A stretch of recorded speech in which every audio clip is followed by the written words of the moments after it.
You're listening to A Tiny Homestead, the podcast comprised entirely of conversations with homesteaders, cottage food producers, and crafters. I'm your host, Mary Lewis. Today I'm talking with Morgan at Coal Canyon Farm in Montana.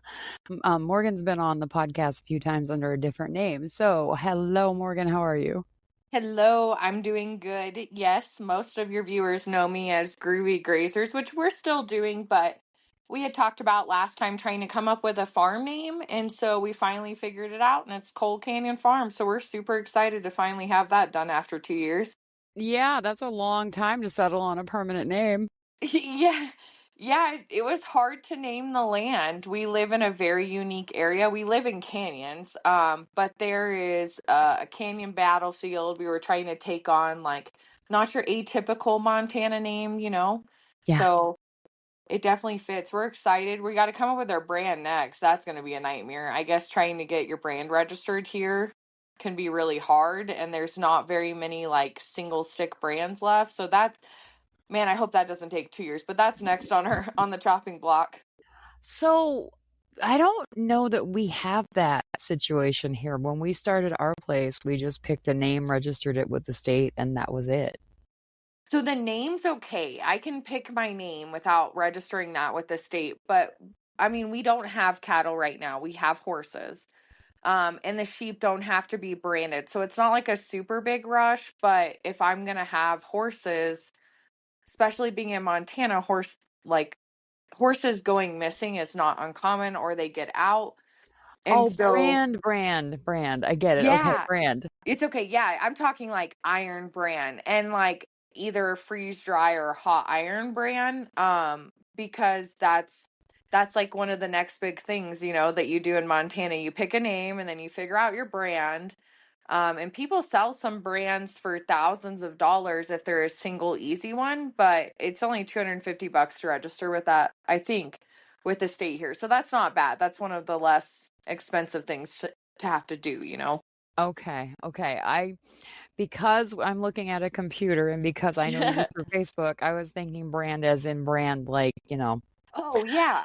I mean, your brand is so important though when you're a farm, right? Like that's Yeah. why I built it through Groovy Grazers, even though we didn't have a name, because I was like, well, this is how we're going to operate anyways, like having some type of grazing ordeal going on, whether it be sheep or whatever. I just knew we were going to eventually be a farm face. Yeah. And so I didn't want to wait on that. So yeah, like if you're a farm and you don't have a Facebook page, you don't have an Instagram, I mean, TikTok is one of those where I'm back and forth on if you really need it, but Facebook and Instagram for sure, or a website. Yep. If you don't want to do social media, it's really hard. You got to do more advertising and word of mouth. But having a brand is so important, like your colors, the way your logo is. Can you put it on items? Like these are all things that people don't even think about. And that's actually why we did Coal Canyon Farm. And we built our Facebook group. It's called Built from Dirt Farm School. Yeah, Because a lot of people, they don't know how to do this. Yeah, I was going to ask you about the farm page too. I didn't do my weather update. So I usually open it with how's the Yeah. weather. So how's the weather in Montana today? Oh man. So, I mean, it dropped from like 34 down to 1 degree last night, and we have like a powder that Yep. came. So, like, not feet of snow, which can happen here, but it's just the swings are ridiculous this year. It's not good for the animals. How's your weather? We are in a blizzard. We are officially under a blizzard warning, and you can't see to the road from my house, and that's about 200 feet. Whoa. Look at this dedication, though. This is what it takes to like do any type of business right, to be honest, Mary. Like the fact that you're here still trying to do this is awesome. You don't let it get Uh-huh. you down. Oh no. It always makes me laugh when I see blizzard warning because we've had blizzard warnings before and it hasn't really been a blizzard. This is a blizzard. Like this is a for real Minnesota blizzard. And I'm like, this is great. Our house is warm. We're having roast chicken and winter squash and broccoli for dinner. The dog is fine. The chickens are all nice and cozy in their coop. We're fine. We're going to ride out a Yeah. blizzard. No problem. Yeah, when you have that, so we went without power like 2 weeks ago for 36 hours. Oh, I traded, which this is awesome about farming too. We bartered 6 goats for a freaking wood stove, dude. Like, nice. Because we don't have any heat in the house. We just have radiant floor heat, which is propane fed through our instant water heater. But if the power goes out, guess what? It does not work at all. So, we went 36 hours without heat. Now, granted, it was in the 50s, but like right now, it's probably less than 10 degrees outside. And the floors are keeping the house warm and the oil heater is. But if we went without power again, our house would be cold. Yeah. So we traded for a wood stove because then once you're in that position of being self-sufficient like you guys are with your generator and stuff, then you're like, okay, it's okay. Everything can burn down outside, but I'm okay right now. It's warm, it's good, we're okay. Yep. I will tell you something funny though. I said to my husband yesterday, I said, if we need anything from the store, you should probably go now because it is going to be impossible to drive by 9:30 tomorrow morning. And he said, oh no, we're fine. And then he got up this morning, grabbed his coffee, and he was like, I'm going to need to go to the store. And I was like, for what? And he said, sugar, we're almost out. And I said, we have enough sugar to last for at least a day and a half. I said, it's going to be snowing by the time you're ready to get out. I said, do not go anywhere. It's going to be Yeah. bad. He's like, okay, we'll see. And then it was snowing by 9:30, I think. And he looked outside and he said, yeah, I think we have enough sugar to last us. I was like, yeah, I think so too. In that moment when you're like, I told you so. I didn't say it. I try really hard never to say that out loud because it's really insulting and he gets For really sure. offended. So I don't say it, but I think it really, really loud. Okay, so that's the weather update. It's blizzarding here. It is not blizzarding where you are. That's good to know. Yeah. And you have all kinds of things going on since I talked to you only like a month or two ago. Yeah, pivots, right? Big pivot. So tell me. So no more throwing spaghetti at the wall. That, Good. like, we kind of talked about that last time. We were like, we're just going to kind of throw it and see what works there. And really just spent like the last month since we talked making some hard cuts. The goat market is down, sheep market is stable, the cattle market is insane, right? Like Uh-huh. it's high, but it's dropping again. And so just trying to figure out like where do we fit? We're staying at the property, so that helps a lot too, right? We know what's going on. I think the last time we spoke, we had one horse, maybe two horses. You had the We're Phillies. Yeah, we just had, so we had the new filly, which is a paint, Betty, and then we had Bambi, my husband's $100 BLS Yes. filly, and then I traded my 6-year-old gelding with a gentleman who really needed him out. This was before the horse herpes outbreak, EVH, which was turning neurological and killing a bunch of horses within 12 hours. Yep. I traded because one of his horses had passed away. My 6-year-old gelding for a Kiger Mustang. So I have three young fillies. One is going to be 2 this upcoming year. And then I have the 2 that are turning 1 on January 1st. So quite the young gang here, which is fine. That's why we were kind of talking about branding in the beginning, because I want to make sure if I'm going to put all this time and money into them, I have them marked as mine. Yeah. And we came up with farm school. There's a lot of downtime in Montana, and we've thrown a lot of spaghetti at the wall. So one of the things about Coal Canyon Farm is that you should know we're working actively on our farm as a family. We're a diversified farm, so not all of our streams of income come from what we produce. And it's not a hobby farm. Like when we last talked, Groovy Grazers is 100% a hobby farm. It was not making hay. It made half the hay this year that it needed to. I was working my body to death. I think the hustle culture in farming and homesteading needs to stop.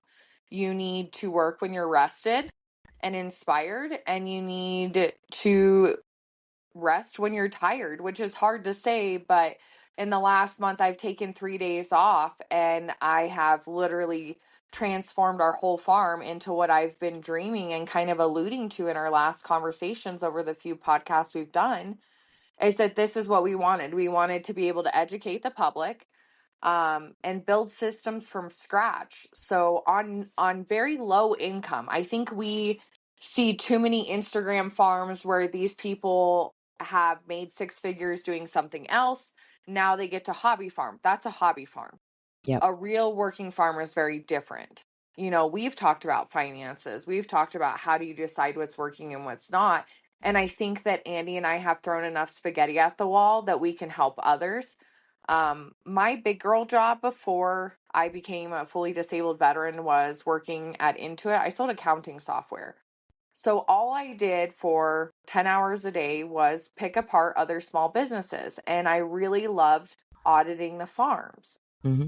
Not auditing their numbers, but auditing their systems, figuring out what's working for them, what's not working for them, where might there be fat that they can trim off their bills. Like all of these things are where my passion came from and why I was so good at selling QuickBooks accounting software.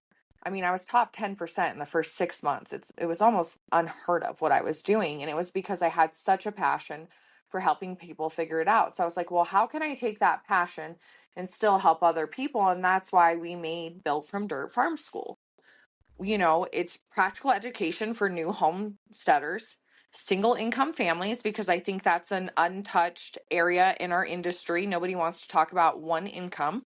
Uh-huh. Women starting over that are trying to homestead by themselves on low income, and really honestly just folks tired of working themselves broke.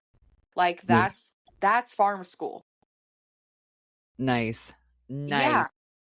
I'm Um, did you say that you hired a coach? Did you tell me that?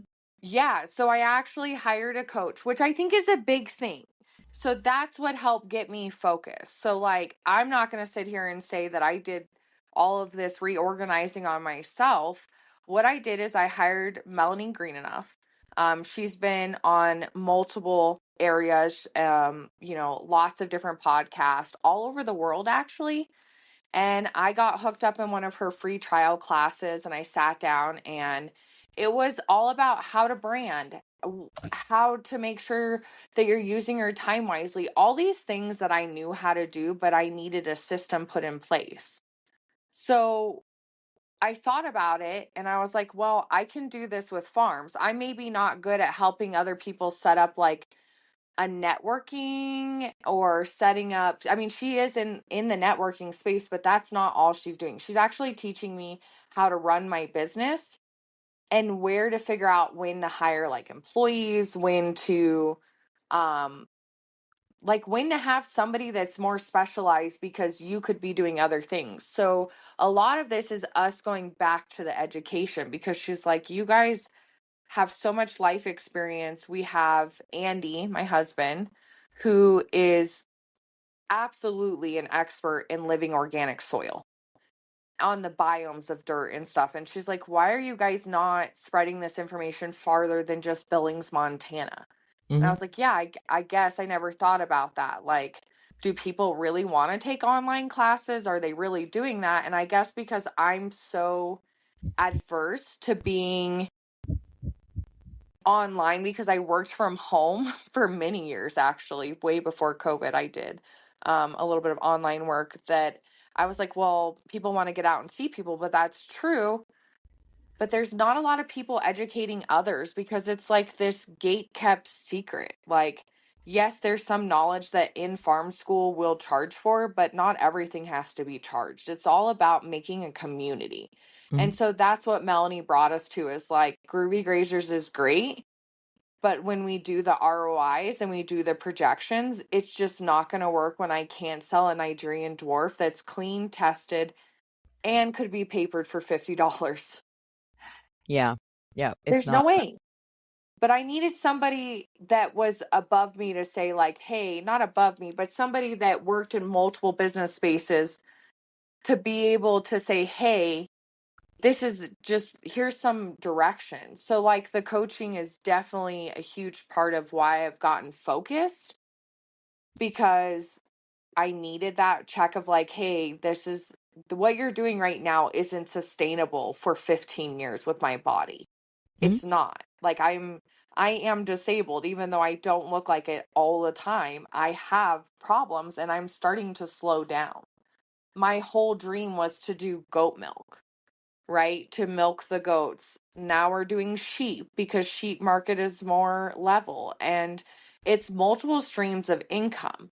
So that's all I needed. Somebody was like Melanie to sit down and also inspire So I think a lot of people forget how inspiring it is when you have a group of like-minded folks who all want the same thing. Like, it's powerful. It's vibrational. If everything has a vibration to it, if you are low hanging fruit that's vibrating low, your life is just going to bring in chaos. But if you're around other people that are successful and trying to be successful, even if they're not in the same industry as you, and if they are, even better, but it brings in this like, okay, I can do this. You don't feel so alone. And that was why I decided to do coaching this year, is because we live rural Montana. If you can hear the ticking in the background, that's the wind. I apologize. It's making our vent go. But Can't. we're in rural Montana. I don't get out of the house often. I'm a homeschooling mom. But there's ways that I can connect with other homeschooling moms. So that's why there's been so much change. And I think sometimes people need to understand that getting a coach doesn't mean that somebody's telling you how to run your job or how to become a brand. It's just direction. And that's what the farm school is built on. It's just trying to give people direction. Yes, and having a coach, it gives you direction, but it also lets you see what you're doing from someone else's point of view. Yeah. She And told me strong points I didn't even think of, Mary. yeah, you can't see it the way somebody from the outside can see it. Yeah. She was like, Morgan, get online, start educating. Make Mm, a Facebook group so you don't feel so alone out in the middle of nowhere, Montana. And connect with other homeschool moms that are in the same boat as you. Find other veterans, find other people that feel like they can't do this. That's why it's called Built from Dirt. We are built from dirt. There's not high revenue streams coming in on this farm. We are trying to do this as little debt as possible. I have less than $7,000 in debt, uh-huh, other than, my truck, which, yes, that is 45. Everyone needs to understand trucks are not cheap anymore. That's an F-150. And then we have, of course, our house note, but those are have tos to survive. You sure. got to have at least one working vehicle and a home Yep, to, absolutely. to even homestead. Yeah, yep. I am so excited for you that you're going to go in this direction because you have the best energy. Like every time I've talked with you, you sound so full of positivity and good ideas, and you're so willing to help. Of course, you're going to teach. Yeah. And like that was her whole thing. She was like, Morgan, you are a little fire. Go light other people's fire, essentially what she told me. And like doing the consulting, the one-on-one and farm audits, like we're going to help people with land, but no clear plan, right? Like we've done it. I've done multiple places. I had a small micro farm with my ex-husband and we were planning that. That was in Louisiana. I farmed a little bit in Texas. I grew up in Texas. Um, in the horse industry. I lived in Arizona trying to farm there. And then I've come to Montana. So I've been in a lot of different areas. This is going to help people that are bleeding money on feed and animals because it's really hard to understand when you're just starting out what goes into an animal. Like it's more than just the feed, the minerals, the medication. It goes into time, it goes into hoof trimming, it goes into water if you have to haul it or owning a well and maintaining it. Like there's so many things that people don't realize and really just new farmers that are too overwhelmed with too many ideas. Because, like you said, when you have a coach, they stand back, they see all the good and let's be honest, the bad that you may not see, Uh-huh. and they're able to gently tell you, hey, in a very polite way, this is what I'm seeing, and then directionally point you. And I think that comes from the way humans used to live, hundreds of years ago. There was always like, the elders that would kind of help out the youngins and help point them in the right direction. And so most coaches are going to be older than you. Some might be younger, but you got to look at their life experience. We're going to be able to help people with their livestock stock based on the acreage, the time, their physical ability, their cash flow, right? Like one of the things I'm really good at doing is looking at history, computing it into like some graphs and really taking a look at it, and then also being able to understand grazing. Okay, if you have this many head of cattle, this is where you live. Take a picture of it, go cut me, a 1 by 1 square and bundle that up, how much hay do you have in there? How much grassland do you have in there? I'm going to be able to give you an idea. I'm not saying that I'm going to change somebody's life just by consulting them. I'm saying that I'm going to give them the right tools and help them see the things they don't see. There's a lot of things, turning animals into meat, breeding stock, fiber. You can turn it into your own classes. I'm going to host a whole, like, probably a 6-month course on how to do a petting zoo. I did really well with Groovy Grazers. I do daycares for $250 an hour. There's nothing secret about it. You can go on my website. $250 an hour is what I was charging in the beginning, and I didn't do it with any employees. If you had employees, that leaves room for it, right? So ethically treating yourself and your employees is a thing. Like you are an employee of the farm. Mm-hmm. Um, Teaching people how to do tours of their property. I've had so many people out here. Now, I haven't been charging for this because our property is a little crazy right now. We're overhauling completely, but I like having people come out here because it's helping hone in my skills. So then when we do tours, we're going to have a whole plan. There's a farm, TNC Farms out here. I'm going to have to try and see if I can get you to interview Bridger, because he is just that that young man is so brilliant, absolutely brilliant on how to rotationally graze.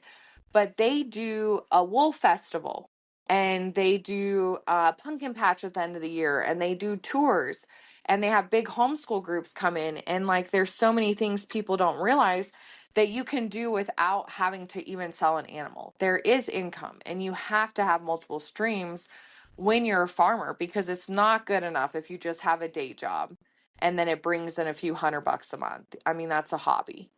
Yep. Yep, absolutely. You definitely get me his contact information because he would be really fun to talk with. Okay, well, it sounds like you have a lot going on. There's a couple of things that I want to tell you about that isn't Yeah. here. Number one, I am an award-winning podcaster officially. I saw that. Congratulations. I'm so excited because I've been on the show, 2 years now? Yep. And like, I remember you're like, one day I'm going to get recognized for doing this. And look at you. Like, 2 years is awesome, Mary. Congrats. Well, thank you. And I want to tell you what it is because not everybody who's listening knows about this yet.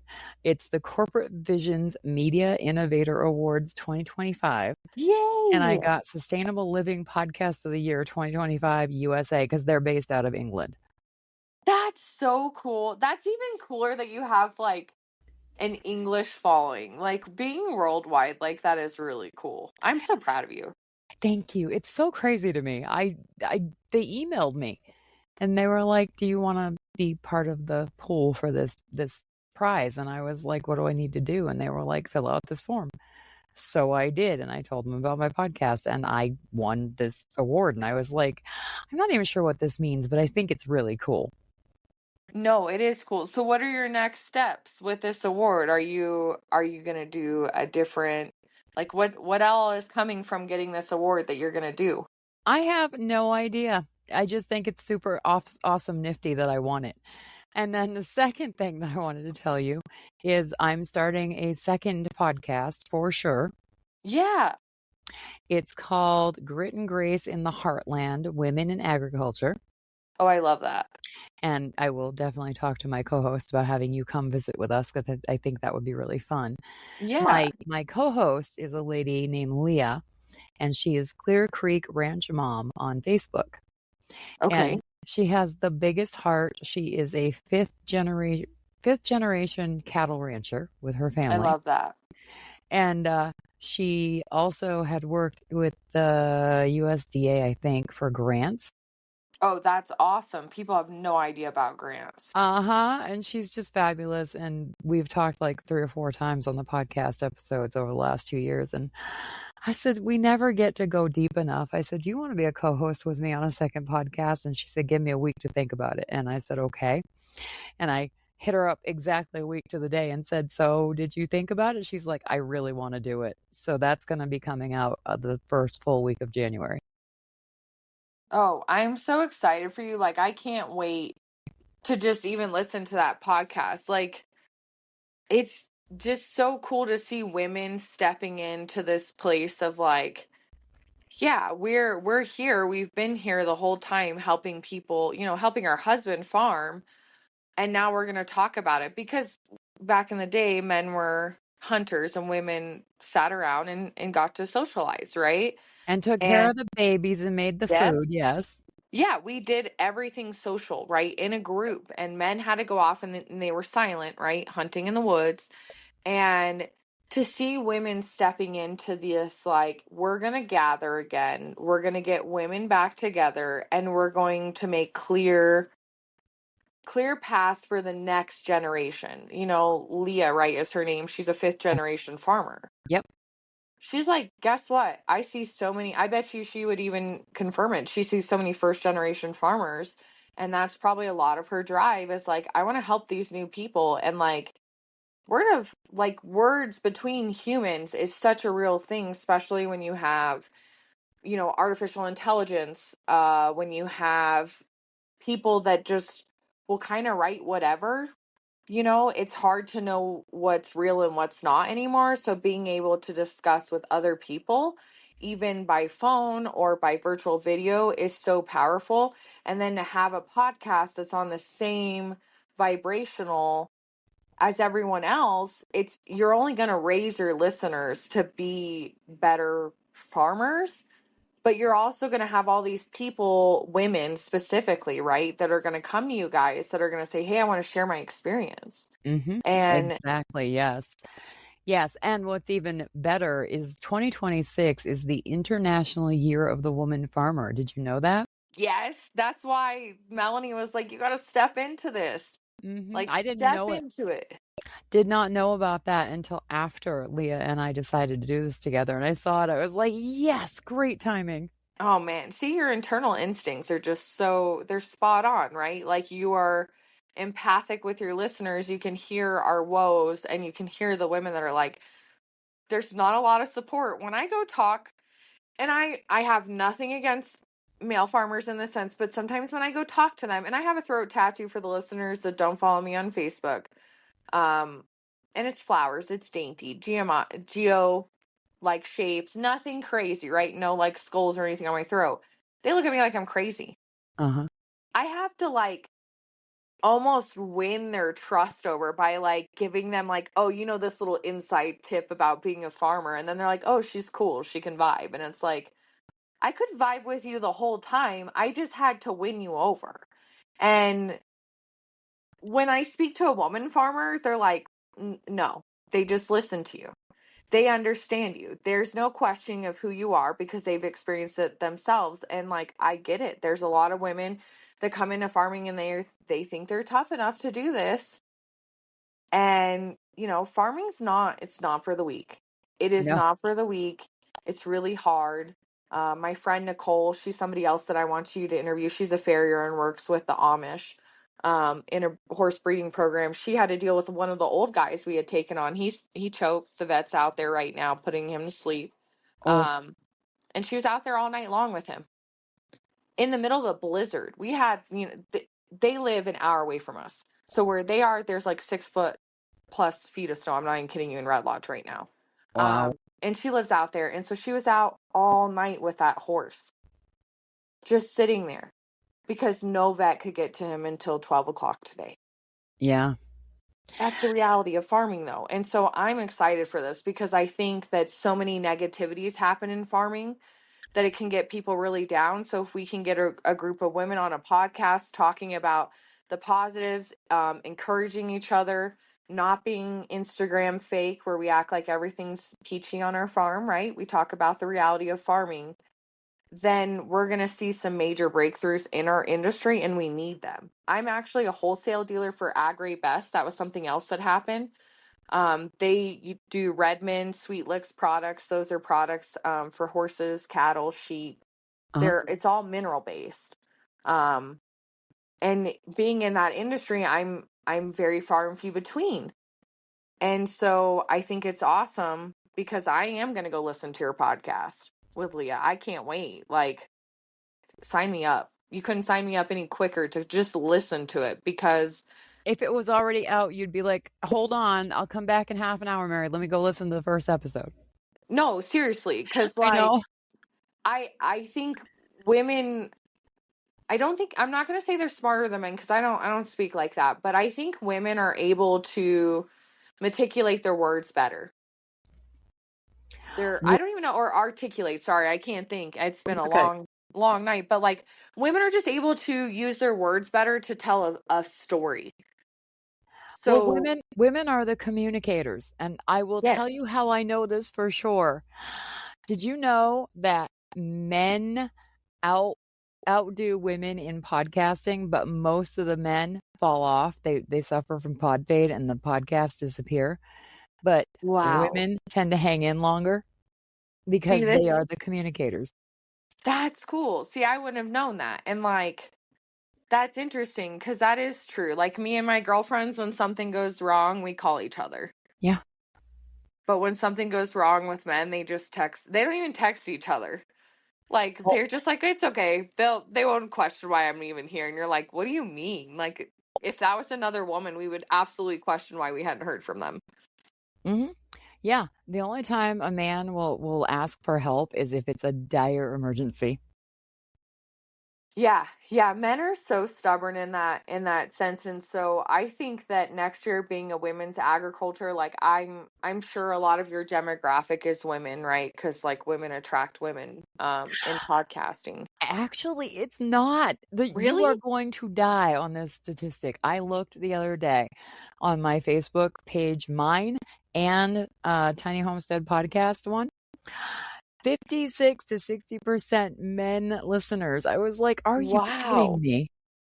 That's interesting. I guess I need to look on Coal Canyon Farm and Groovy Grazers and see what my statistics are. I haven't in a while, but Yeah, that's really interesting. I think because it's easier to listen maybe if you're a man to like women talking because we paint the full picture.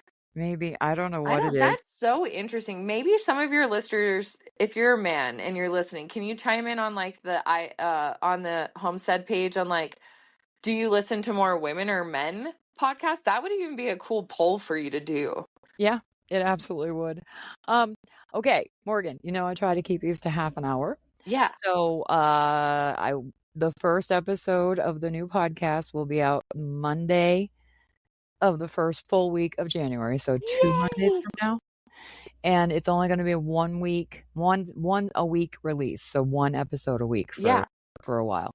But yeah, very, very excited.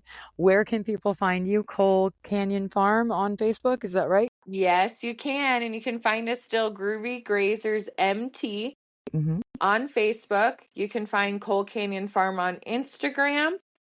And we still own www.groovygrazers.com. And we are doing a seed giveaway right now on my Built from Dirt farm page and some one on one consulting. So if you guys are looking for your group, then definitely add yourself in. We're going to be doing lots of freebie classes and courses, just getting the hive mind going. Okay, I will put the link to the new group in Perfect. the show notes for you so people can find the giveaway and get involved. Yeah, thank you. As always, people can find me at a tinyhomesteadpodcast.com. And if you want to support the podcast financially, because I could use some help, you can go to a tinyhomestead.com/support. Morgan, thank you for taking the time to catch me up on what's going on with you because I saw stuff on Facebook and I was like, what is she doing now? I've got to hear about this. Yeah, thanks for having me. Thank you guys for listening. I'm sure we'll chat in the spring sometime soon about all the new stuff we've been doing. We have to. That's all there is to it. We've got to make it Right? happen. All right. Thank you, Morgan. Thank you.